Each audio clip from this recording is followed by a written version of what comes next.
다 찬송할지어다 예수의 공로. 아멘. 로마서 8장 말씀입니다.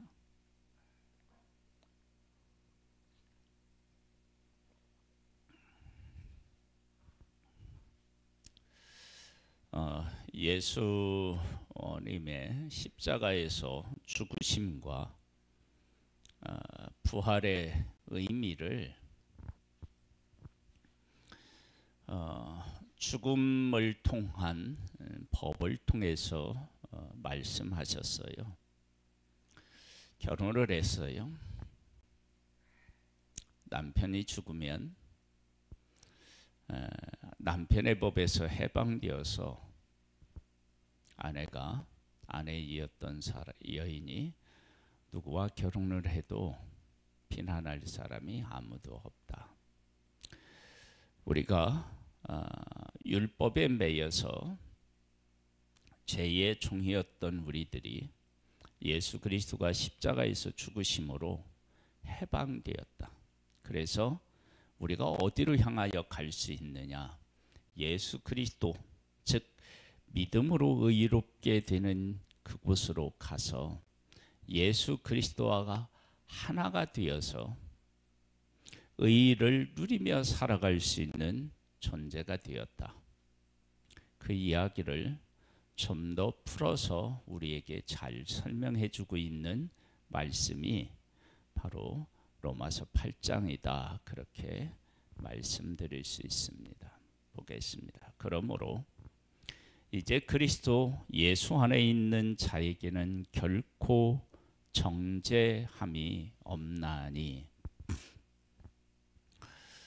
율법을 지키어서 행함으로 우리가 이제 그 율법이라고 하는 법이 있어서 정죄를 받는데, 이제 율법으로 말미암은 의가 아니라 믿음으로 말미암은 의니까, 그러니까 예수 안에 있으면 율법의 지배를 받는 것이 아니라 예수 그리스도의 십자가의 은혜로 우리가 은혜 안에 있기 때문에 정죄함을 받지 않는 거예요. 왜 그러느냐? 이는 그리스도 예수 안에 있는 생명의 성령의 법이 죄와 사망에 배서 너를 해방하였습니다. 그러니까 율법 아래에 있으면 우리가 어떻게 되느냐? 죄에서 벗어날 수 없고, 죄에서 벗어날 수 없으면 곧 뭐냐면 죄의 삭은 사망이니까요, 죽음에 이르게 되는 거예요. 그래서 율법이 육신으로 말미암아 연약하여 할 수 없는 그것을 하나님은 하시나니. 그러니까 우리가 율법을 지켜서는 도저히 우리 몸으로 할 수 없는 그것을 하나님은 하셔요. 어떻게 하시느냐? 곧 죄로 말미암아 자기 아들을 죄 있는 육신의 모양으로 보내어 육신의 죄를 정하사. 우리가 이렇게 몸을 입고 있어서 이 몸의 육신을 따라 이렇게 우리가 살아가다 보니까 안 되는 거예요. 그런데 우리와 똑같이 육신을 입으신 예수 그리스도가 이 땅에 와서 우리의 죄를 짊어지고 십자가에서 죽으심으로 그 죄의 문제를 해결해 주셨습니다. 육신을 따르지 않고 영을 따라 행하는 우리에게 육신의 요구가 이루어지게 하려 하심이니라. 바울이 로마서 8장에서 탄식을 하잖아요. 내 육신으로는 죄의 법을 따르고, 그리고 어떻게 해요? 영으로는 하나님의 법을 따르는데 이 두 가지가 싸워서 하나님의 법으로 가지를 못하는 거예요. 그런데 지금 이제 내가 하나님의 뜻 안에 하나님의 뜻을 따라 살고자 한다.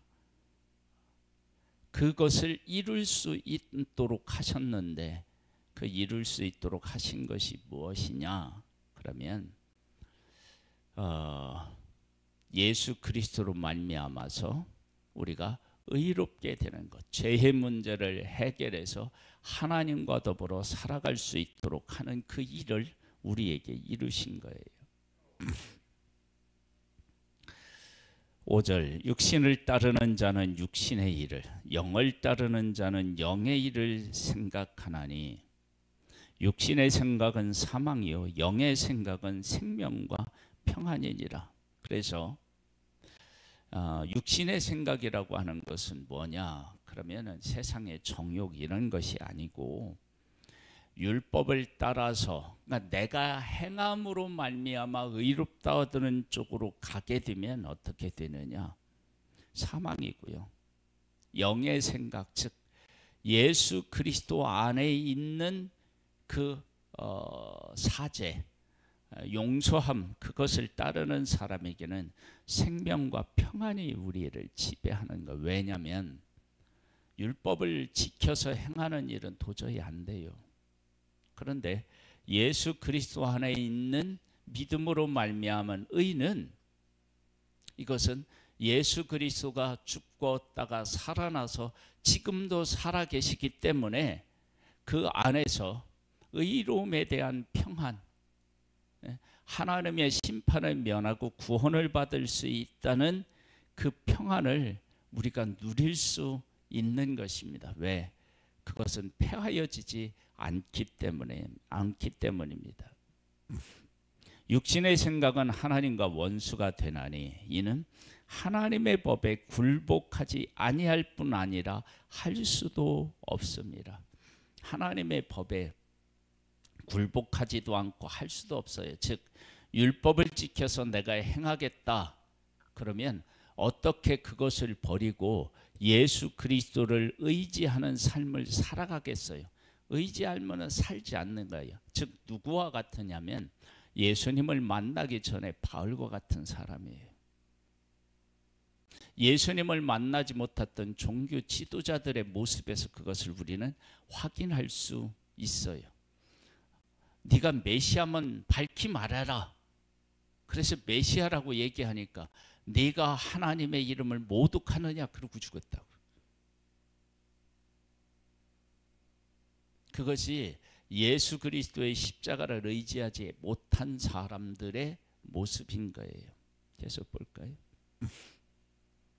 육신에 있는 자들은 하나님을 기쁘시게 할 수 없느니라. 하나님의 기쁘심은 우리의 거룩인데요, 육신으로는 도저히 그 거룩에 이를 수가 없는 거예요. 만일 너희 속에 하나님의 영이 거하시면 너희가 육신에 있지 아니하고 영에 있나니 누구든지 그리스도의 영이 없으면 그리스도의 사람이 아니라.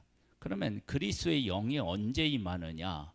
우리가 깨끗하게 되었을 때, 예수 그리스도를 믿어 거룩하게 된 우리에게 성령이 전을 삼아 우리 안에 임하시잖아요. 그렇죠? 그러니까 성령이 임하려면 예수 그리스도의 십자가로 우리가 깨끗함을 받지 않으면 안 돼요. 그리고 예수의 영이 임했다라고 하는 것은 인친 거예요. 도장을 찍은 거예요. 네가 깨끗해졌다, 내게 속한 사람이다 라고 하는 것을 인친 것이 하나님의 영이 거하는 것인데, 그렇게 거한 하나님의 사람이 다시 사망에 이를 수는 없는 거죠. 또 그리스도께서는 내 안에 계시면 몸은 죄로 말미암아 죽은 것이나 영은 의로 말미암아 살아있는 것이니라. 예수를 죽은 자 가운데서 살리신 이의 영이 너희 안에 거하시면, 그리스도 예수를 죽은 자 가운데서 살리신 이가 너희에 거하시는 그의 영으로 말미암아 너희 죽을 몸도 어떻게 해요? 살리신다.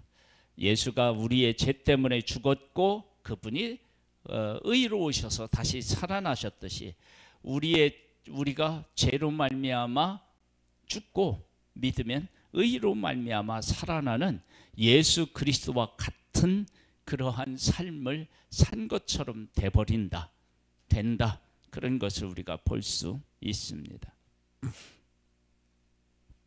그러므로 형제들아 우리가 빚진 자로되 육신에게 져서 육신대로 살 것이 아니니라. 너희가 육신대로 살면 반드시 죽을 것이로되 영으로서 몸의 행실을 죽이면 살리니 무릇 하나님의 영으로 인도함을 받는 사람은 곧 하나님의 아들이라. 너희는 다시 무서워하는 종의 영을 받지 아니하고 양자의 영을 받았으므로 우리가 아빠 아버지라 부르짖느니라.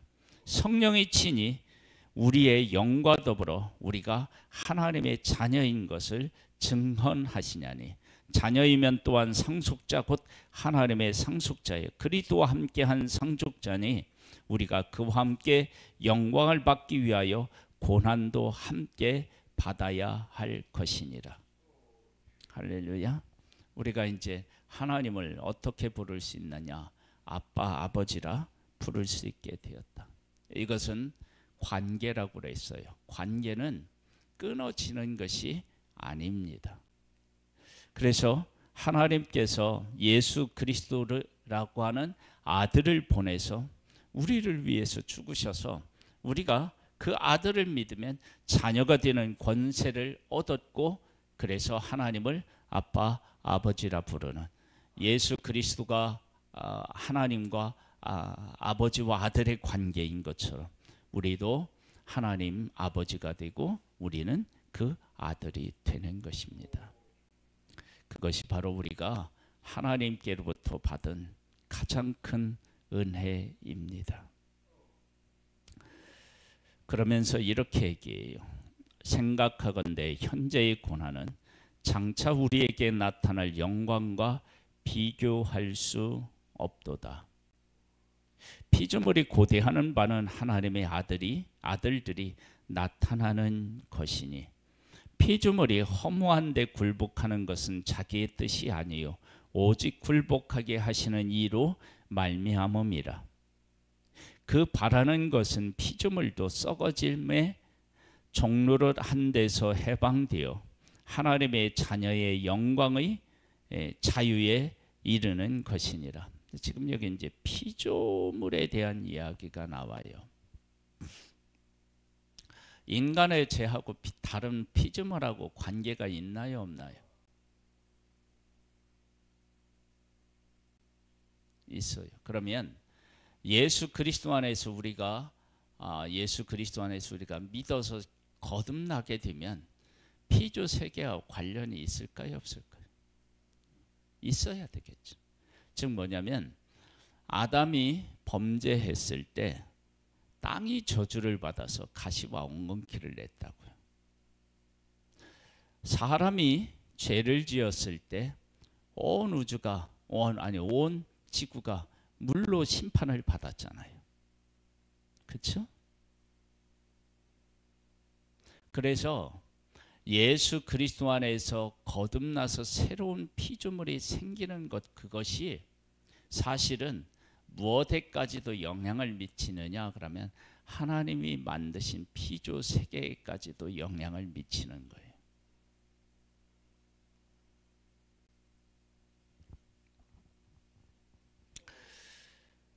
그래서 22절에 보면 피조물이 다 이제까지 함께 탄식하며 함께 고통을 겪는 것을 우리가 아느니라.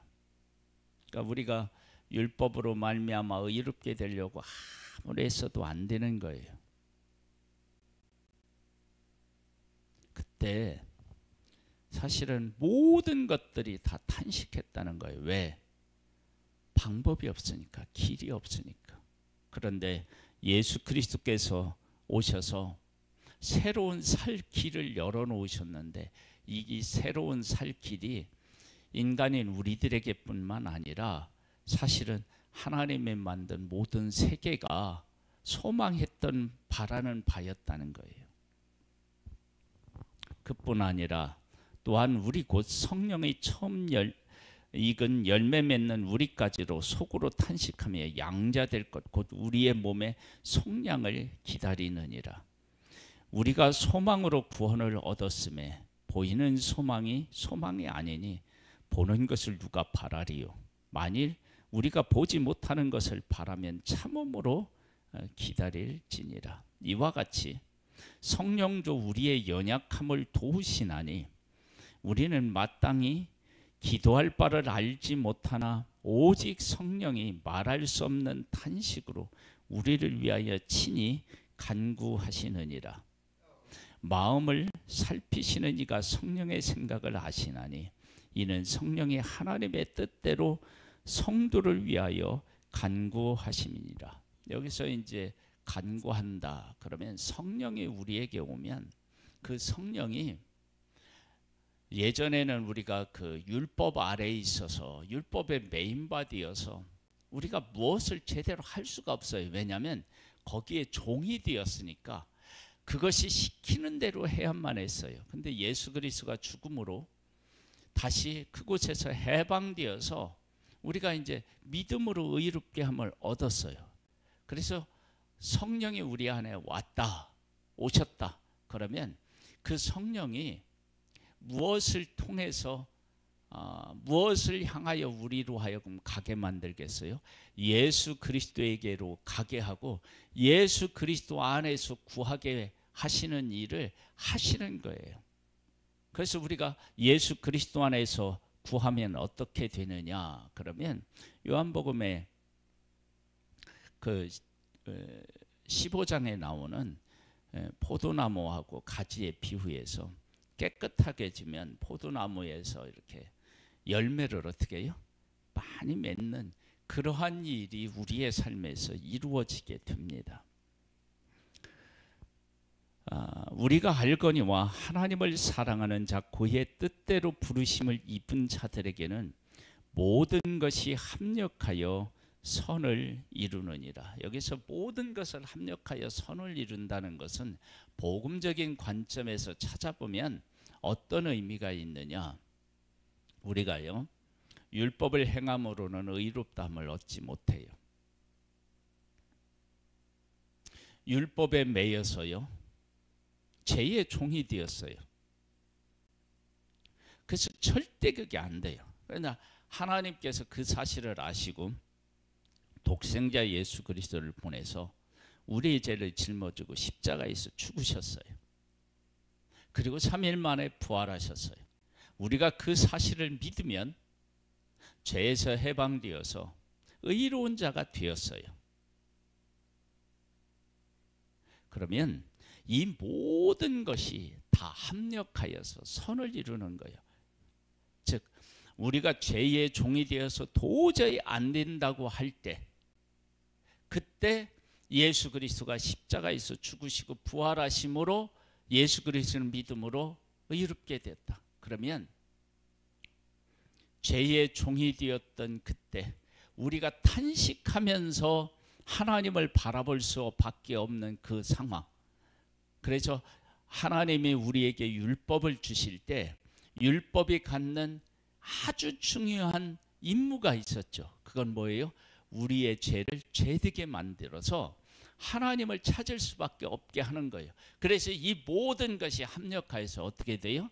우리를 믿음으로 의롭게 되는 그 선을 이루셨다고요. 그러니까 이것이 우리의 삶에서 일어나는 얘기를 하는 것이 아니라 구원에 대한 이야기를 지금 하고 있는 것입니다. 그래서 모든 것이 합력하여서 뭐를 이루어요? 선을 이루는 것입니다. 하나님이 그래서 본 거에 뭐였어요? 하나님이 미리 하신 자들을 또한 그 아들의 형상을 본받게 하기 위하여 미리 정하셨으니 이는 그럼 많은 형제 중에서 맏아들이 되게 하려 하심이니라. 또 미리 정하신 그들을 또한 부르시고 부르신 그들을 또한 의롭다 하시고 의롭다 하신 그들을 또한 영화롭게 하셨느니라. 할렐루야. 여기 맏아들이에요. 맏아들이 되게 했대요. 맏아들은 아버지의 유업을 받을 사람이에요. 그러니까 우리가 예수 그리스도로 말미암아 하나님의 유업을 받을 수 있는 사람이 되었습니다. 할렐루야. 이게 이제 은혜입니다. 그런즉 이 일에 대하여 우리가 무슨 말 하리요? 만일 하나님이 우리를 위하시면 누가 우리를 대적하리요? 하나님을 위하면 대적할 수 없어요. 우리를 대적할 수 없어요. 여기서 대적할 수 없다라고 하는 것은 뭐냐면 사탄 마귀든 누구든 너 죄인 아니야 막 이렇게 하면서 우리를 몰아붙일 수가 없는 거예요.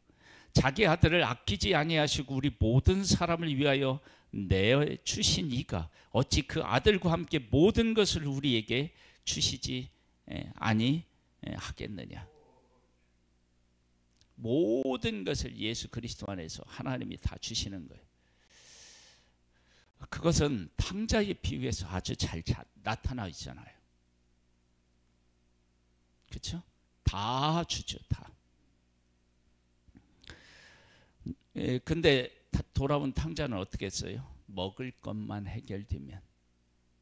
근데 그게 아니었어요. 다 유업을 다 주는 거예요. 아들의 지위가 회복되는 거예요. 우리에게도 그런 회복이 주어진 거예요. 예수 그리스도로 말미암아서. 누가 능히 하나님께서 택하신 자들을 고발하리요. 의롭다 하신 일은 하나님이시니 누가 고발해요? 사탄 마귀가 할 수 없어요. 누가 정죄하리요. 죽으실 뿐 아니라 다시 살아나신 이는 그리스도 예수시니 그는 하나님 우편에 계신 자요 우리를 위하여 간구하시는 자신이라. 예수님이 살아계셔서 내가 그를 위해서 죽었고 지금 내가 살아나서 그를 의롭게 했는데 누가 나를 통해서 의롭게 된 사람을 정죄할 수 있어? 안 된다는 거예요. 살아계신 예수 그리스도가 계시기 때문에 안 된다는 거예요. 우리가 그렇게 구원을 얻어서 하나님 안에 거하는 복된 존재입니다. 누가 우리를 그리스도의 사랑에서 끊으리요? 환난이나 곤고나 박해나 기근이나 척신이나 위험이나 칼이랴. 기록된 바 우리가 종일 주를 위하여 죽임을 당하게 되며 도살당할 양같이 여김을 받았나이다 함과 같으니라. 그러나 우리는 항상 어떻게 되냐면 죽음의 공포 속에서 살아가 왔던 거예요. 도살할 양같이. 그러나 이 모든 일에 우리를 사랑하신 이로 말미암아 우리가 넉넉히 이기느니라. 예수 그리스도 안에서 여기에 보면 뭘 누린다고 얘기했느냐면 평안을 누린다고 그래 있잖아요. 우리가 그런 평안을 누릴 수 있는 존재가 됐어요. 내가 확신하노니 사망이나 생명이나 천사들이나 권세들이나 현재일이나 장래일이나 능력이나 높음이나 기쁨이나 다른 어떤 피조물이라도 우리를 우리 주 그리스도 예수 안에 있는 하나님의 사랑에서 끊을 수 없으리라.